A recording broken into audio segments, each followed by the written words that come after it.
Коронавирусын цар тахал түүнээс сэргийлэх арга хэмжээ хөл хорионы дэглэм Монгол улсын нийгмийн эдийн засгийн байдалд хэрхэн нөлөөснийг зарим статистик үзүүлэлтээс харж болохоор байна.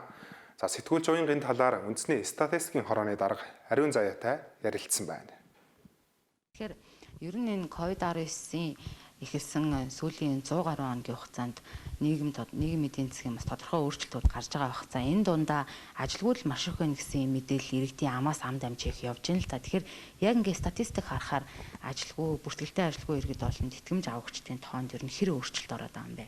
За зөвхөн бүртгэлтэй ажилгүй иргэдийг аваад үзэх юм бол хөдөлмөрийн байгууллагт ажил хайж бүртгүүлсэн иргэдийг хэлдэг байгаа.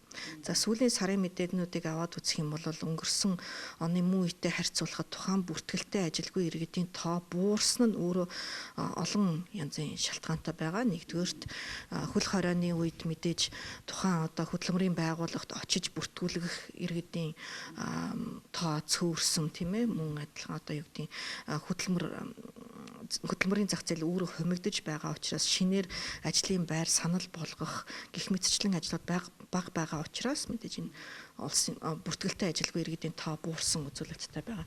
За бидний яг энэ 7 хоногийн үеэр бол эхний 4 сарын мэдээллүүдийг бэлтгээд гаргаж байна.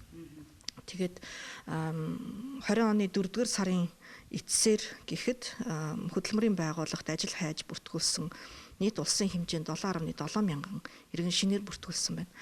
За бүртгэлтэй байсан 1.8 мянган иргэн бол ажил зуучлагт орсон байна. 4.7 мянган иргэн бол ажил идэвхтэй хайхгүй байгаа шалтгаанаар тухайн бүртгэлээс бас хасагдсан ийм үзүүлэлттэй байгаа.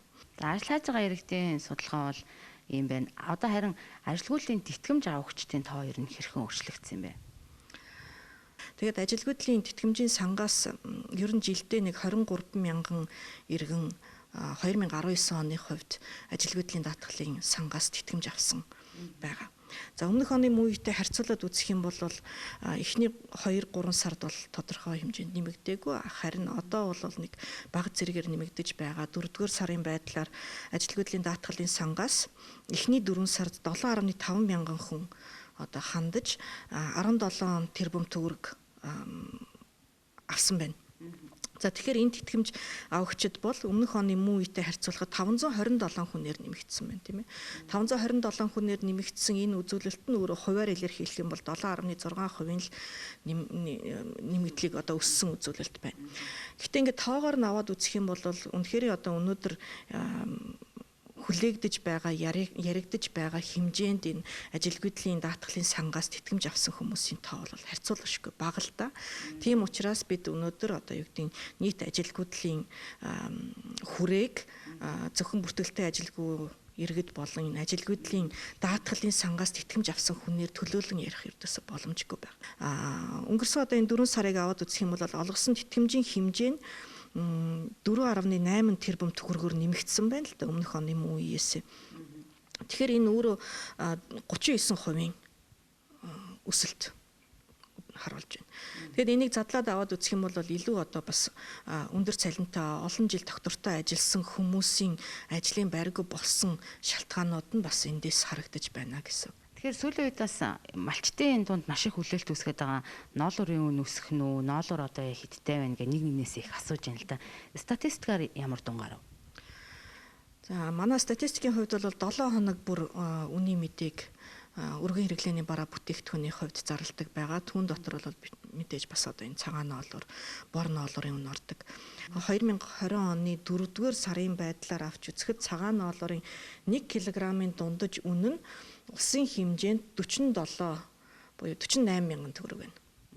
Улсын хэмжээнд. За энэ дотроо хамгийн өндөр нь 61.5 мянган төгрөгөөр Сүхбаатар аймагт, за Баян Үлгий аймагт хамгийн бага буюу 35.5 мянган төгрөгийн 1 кг-ын цагаан ноолуурын үн ханштай байгаа нь улсын хэмжээнд ийм дүр зургийг харуулж байна.